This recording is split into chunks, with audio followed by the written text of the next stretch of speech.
City post के इस खास पेशकश में आप सभी का स्वागत है। मैं हूं कृष्णा उपाध्याय। आप सभी जानते हैं कि झारखंड में विधानसभा चुनाव होने वाले हैं। इसी सिलसिले में बात करने के लिए हमारे साथ हैं जेएमएम के महिला मोर्चा के केंद्रीय अध्यक्ष डॉक्टर महुआ मांझी जी है। आइए हम उनसे बात करते हैं। मैम, आपका स्वागत है, सिटी पोस्ट में आपका स्वागत है। मैम, अभी रघुवर दास जी जन आशीर्वाद यात्रा कर रहे हैं। आप लोग के क्षेत्र में संथाल में, कोल्हान में आज से उनकी यात्रा शुरू हुई है और वहाँ आप लोग किला भेदने की कोशिश कर रहे हैं। क्या इस विषय में आपकी क्या राय है? देखिए, सरकार का काम है काम करना, और कोई भी योजना आती है तो वो जनता का ही पैसा से वो योजना चलती है। सारे लोग जो टैक्स देते हैं, चाहे वो किसी भी पार्टी के क्यों ना हो, वो जो टैक्स देते हैं हर चीज़ में, उस टैक्स के पैसे से ही सरकारी खजाना भरता है और उस खजाने से तमाम योजनाएं चलती हैं। तो ये तो कोई भी सरकार आएगी उसको तो क्षेत्र में काम करना ही है। तो क्या इसमें चुनाव में क्या असर पड़ेगा? क्योंकि जो वहाँ की जनता है वो जेएमएम को शुरू से पसंद करती रही है, आगे भी करेगी। और निश्चित रूप से माननीय हेमंत सोरेन जी जब मुख्यमंत्री बनेंगे तो उन योजनाओं का पूरा लाभ जनता को दे पाएंगे, क्योंकि शुरू से ही जेएमएम संथाल परगना में लोगों के घर घर तक पहुंचा हुआ है और लोगों का अटूट विश्वास जेएमएम के प्रति है। और ये अभी अपने भाषण में बोले हैं कि जेएमएम आदिवासी शोषक है। देखिए, अब चुनावी स्टंट तो चलता रहता है। हाँ, ये किसी मुख्यमंत्री का कथन नहीं हो सकता। ये किसी पार्टी विशेष के किसी पदाधिकारी का इस तरह का भाषण हो सकता है। सरकार में आने के बाद मान लीजिए मुख्यमंत्री जी हो गए या प्रधानमंत्री जी, वो सबके होते हैं, वो किसी पार्टी विशेष के नहीं होते हैं। तो इन चीज़ों का मिलान हो जा रहा है हर जगह। ये थोड़ा दुखद है कि जो सत्ता में है, जिन्हें जनता चुनकर लाई है, वो जनप्रतिनिधि हैं, उनको सिर्फ पार्टी की भाषा नहीं बोलनी चाहिए। आप एक महिला हैं और महिला अब राजभवन पे आंगनबाड़ी की सारी महिलाएं, सेविका सहायिका 40 दिनों से धरने पर बैठी हुई हैं। इस बारे में अभी क्या राय है? वो बोल रही हैं कि हमारी मानदेय बढ़ानी चाहिए, जो 5900 है सेविका का है, सहायिका का 2900 है, उससे 9000 किया जाए और 18000 किया जाए। देखिए, उनकी मांग तो जायज़ है, क्योंकि आपको पता होगा कि आंगनबाड़ी सेविका या सहायिका है, वो सिर्फ आंगनबाड़ी केंद्रों में वो माता और बच्चों को पोषाहार खिलाने का ही काम नहीं करती हैं, बल्कि सरकार की तमाम योजनाओं को ज़मीनी स्तर पर लागू करने में उनकी बहुत बड़ी भूमिका होती है। और जैसे चुनाव में जो वोटर आईडी कार्ड बनते हैं, ये सब काम भी उनको दिया जाता है। तो दिन भर वो लोग खटती हैं। इसके एवज़ में उनको मान लीजिए अगर 5,900 और 2,900 मिल रहा है तो बहुत ही मामूली रकम है, क्योंकि महीने भर में इतना मिल रहा है। जबकि आपको पता होगा कि मज़दूरी दर जो है, न्यूनतम मज़दूरी दर 250 से बढ़कर 270 हो गया है। तो आप हिसाब लगाइए कि अगर 5,900 मिल रहा है या किसी को 2,900 मिल रहा है तो एक एक दिन में उनको कितना मिल रहा है। तो ये बड़ा ही दुखद है। तो हमारी महिला, एक तरफ हम लोग महिला सशक्तिकरण की बात करते हैं, एक तरफ सरकार कहती है बेटी बचाओ बेटी पढ़ाओ, और दूसरी तरफ अगर बेटी को सम्मानजनक राशि नहीं मिलती है अपने काम के एवज़ में, तो वो कैसे करेंगी काम? घर बाहर उनको संभालना पड़ता है, परिवार देखना पड़ता है। वहाँ पर एक सबसे बड़ी दुखद घटना हुई कि महिलाओं पर लाठीचार्ज किया गया। हाँ। एक हाथ टूट गया था, वो हम लोग को दिखाई कि देखिए हाथ टूट गया है। इस पे आप लोग क्या एक्शन लेंगे?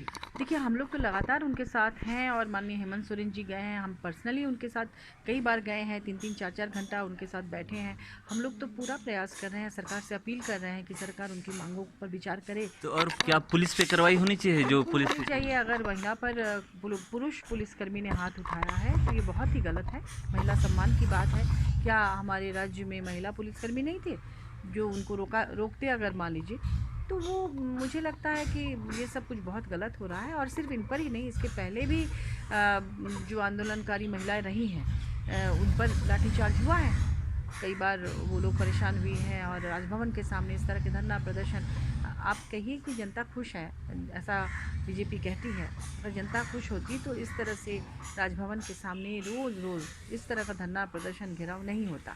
इसी से पता चलता है कि ज़मीनी स्तर पर क्या काम हुआ है। और मैम, एक चीज़ है कि अभी रघुवर दास जी, अभी आपके हेमंत सोरेन जी हैं, वो बोले कि कर्मचारी को देने के लिए पैसे नहीं है और सरकार जो है बड़ी बड़ी घोषणाएं कर रही है। इस मुद्दे पर आप हाँ बिल्कुल, सरकारी खजाना खाली हो चला है, आपको पता होगा। कितने कितने ऑफिसेज में सरकारी ठेकेदारों को भी पेमेंट नहीं हो रहा है, तनख्वाह रोक दिया गया है। और सिर्फ बड़ी बड़ी बातें करने से और स्टैचू बनाने से तो सरकार नहीं चलने वाली है ना। आप देखिए विज्ञापन पे भी कितने करोड़ों रुपए खर्च हो रहे हैं।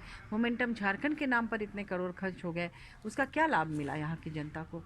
अगर यहाँ के इंडस्ट्रियलिस्ट जो कि अभी उस हालत में नहीं है, यहाँ के इंडस्ट्री बंद हो रहे हैं, व्यापारी वर्ग परेशान है, तो उनके लिए काम होता तो निश्चित रूप से यहाँ पर व्यापार को बढ़ावा मिलता। लेकिन आप बाहर से व्यापारियों को आमंत्रित कर रहे हैं, उनके लिए यहाँ पर सुविधा मुहैया नहीं करा पा रहे हैं, इसलिए व्यापारी भी नहीं आना चाहते हैं। और आप उनके आने के लिए, उनके आने जाने के लिए हवाई जहाज़ बुक कर रहे हैं और तमाम चीज़ों में खर्च कर रहे हैं, तो ये सब तो बहुत गलत हो रहा है। इस बार बदलाव यात्रा आपकी पार्टी कर रही है, क्या लगता है कि इस बार बदलाव हो जाएगा? बदलाव तो होना ही है, जो आक्रोश जनता में है वो दिखता है। आप माननीय हेमंत जी के बदलाव यात्रा में देखिए जिस तरह से महिलाओं की भीड़ उमड़ रही है, जिस तरह से युवाओं की और तमाम लोगों की भीड़ उमड़ रही है, उसी से पता चलता है। और हम लोग जनता के बीच जाते हैं तो उनका आक्रोश हर जगह दिखता है। नहीं तो देखिए बीजेपी का कोई भी रैली धरना प्रदर्शन होता है तो उसमें पूरा सरकारी तंत्र लग जाता है, उनको लाने की व्यवस्था की जाती है, बसें, स्कूल बस से लेकर तमाम बसें उनके लिए दी जाती है। जबकि हमारे कार्यक्रमों में, हमारे माननीय हेमंत सोरेन जी की यात्राओं में, चाहे वो संघर्ष यात्रा था या फिर बदलाव यात्रा, हर जगह बिना संसाधन के लोग अपने खर्चे पे वहाँ पहुँचते हैं। इसी से पता चलता है कि उनका झुकाव किस तरह से है और आगे भी बढ़ रहा है। एक लास्ट क्वेश्चन है आपका कि आपकी पार्टी कितनी तैयारी के साथ इस चुनाव में क्या क्या मुद्दे हैं जो लेकर के जा रही है? हमारी पार्टी के पास तो मुद्दे ही मुद्दे हैं। जनता में जो आक्रोश है उसे दूर करने के लिए माननीय हेमंत जी काम कर रहे हैं। उसमें स्थानीय लोगों को ज़्यादा से ज़्यादा नौकरी देना, क्योंकि बेरोजगारी की समस्या बहुत ज़्यादा है, युवाओं में बहुत ज़्यादा आक्रोश है। आप देखिए ना, यहाँ पर जेपीएससी के माध्यम से बहाली होती है, उसमें कितनी गड़बड़ी है वो आप लोग जानते ही होंगे कि इतने सालों में क्या नियुक्ति हुई। और यहाँ से जिन युवाओं को रोज़गार देने की बात कह के कि हम लाख युवाओं को रोज़गार दे रहे हैं, जिनको बाहर भेजा भी गया है, अब जाके पता कीजिए वो वापस आ जा रहे हैं। 5,000 की नौकरी में कोई इंजीनियर कैसे बाहर जाके नौकरी करेगा बेंगलोर में या पुणे में? उसके तो आने जाने का खर्च उससे नहीं निकलता है। तो ये सब खाली आई वॉश है। लोगों में आक्रोश है, हर वर्ग में आक्रोश है, व्यापारी वर्ग से लेके छात्र, महिला, कहीं भी कोई संतुष्ट नहीं है सरकार के कामकाज से। थैंक यू मैम, बात हमसे बात है। तो हमारे साथ थी ये जेएमएम की महिला केंद्रीय अध्यक्ष डॉक्टर महुआ मांझी जी। आपको इनकी बातों में दम दिखे तो इस वीडियो को लाइक करें, सब्सक्राइब करें, शेयर जरूर करें और बेल आइकन जरूर दबा दें कि जो हमारी नोटिफिकेशन है सबसे पहले आपके पास पहुंचे। नमस्कार। कि आप जानते हैं कि घर बैठे आप अपनी स्वास्थ्य समस्याओं का सॉल्यूशन पा सकते हैं सॉफ्ट केयर मोबाइल ऐप के द्वारा। अधिक जानकारी के लिए आप संपर्क कर सकते हैं। हमारे फोन नंबर्स हैं 9472981111, 9472982222। Soft care app, solution at your finger tips.